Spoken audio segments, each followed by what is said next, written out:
এই দোয়াটা শিখে নেন, ইনশাআল্লাহ আপনার জীবনের সমস্ত সংকট কেটে যাবে।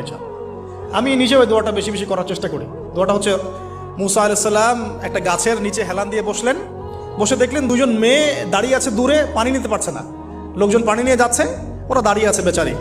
মুসা আলাইহিস সালাম গিয়ে বললেন, কি সমস্যা আপনাদের? তারা বললেন যে আমাদের বাবা অনেক বৃদ্ধ মানুষ, আমরা পানি নিতে পারি না যতক্ষণ না আমাদের কম পানি নিয়ে চলে যায়। তো মুসা আলাইহিস সালাম তো একটু বললাম না, ফিজিক্যালি খুব স্ট্রং ছিলেন, থাকে না বডি বিল্ডার, সামনে গিয়ে কথা বলে সরো পানি দিতে দাও, তখন মানুষ একটু মূল্যায়ন করে না।